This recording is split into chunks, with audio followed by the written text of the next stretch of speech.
Hey guys, Mysterious Man back with another video. You guys wanted my opinion on the game Dr. Jekyll and Mr. Hyde on the NES.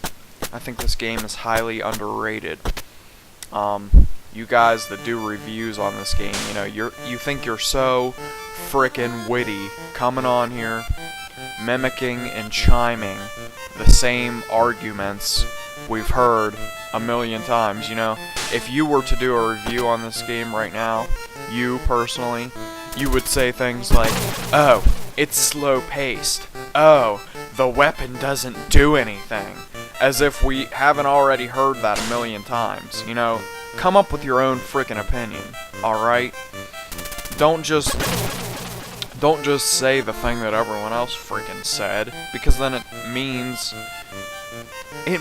absolutely nothing when you guys come on here and say, oh, it's slow paced, oh, it's boring, oh, the weapon doesn't do anything. We know.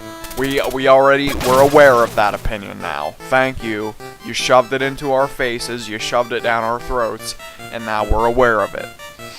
But all this being said, like I said, this game's highly underrated. Look at the graphics right now. You guys are gonna say, well, you can't even see his face. Have you ever gone outside of your house? If you're gonna use that argument, I have to ask you that. Have you ever left your friggin' house? When somebody is far away, you can't see their face very well. Alright? And guess what? Dr. Jekyll's pretty far away right now, isn't he? So, that invalidates that argument. Look at the trees. Nice shading, nice shape to the trees. Look at the bushes, look at that little house in the background. Look at this house. That actually looks really nice, I mean, for NES standards.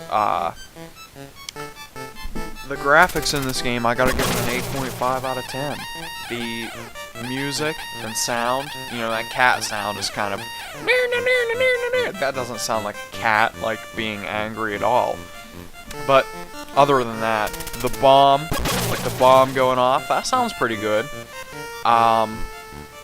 The music itself is a little bit repetitive, but it gives off a nice, creepy vibe.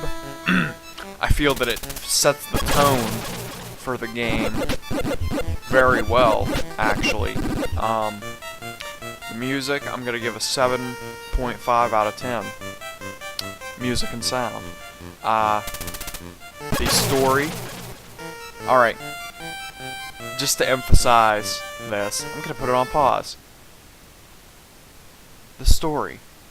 Would you dare to insult a great American classic like Dr. Jekyll and Mr. Hyde? No, I didn't think so. 10 out of 10. Story, 10 out of 10, alright? I'm not even gonna sit here and pretend, oh, the story in this game's terrible. You'd have to be a little baby to do that, alright? And the gameplay. Like I said, it's a little bit slow-paced. The weapon doesn't really do much other than on the bees, and I think it serves some other functions. And other than that, it really doesn't do anything. But I mean, let's be honest. It's nothing intolerable.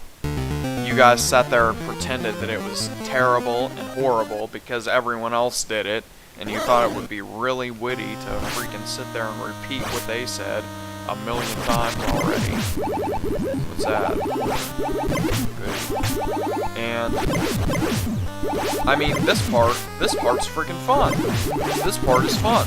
So you can't say the gameplay is terrible. A big part of it, which this is a big part of the gameplay, is actually really enjoyable. I mean, what, am I supposed to just ignore all of this fun that I'm having right now and say, oh, well, focus on the few problems of the game, like the weapon not doing anything, the slow-pacedness of Dr. Jekyll?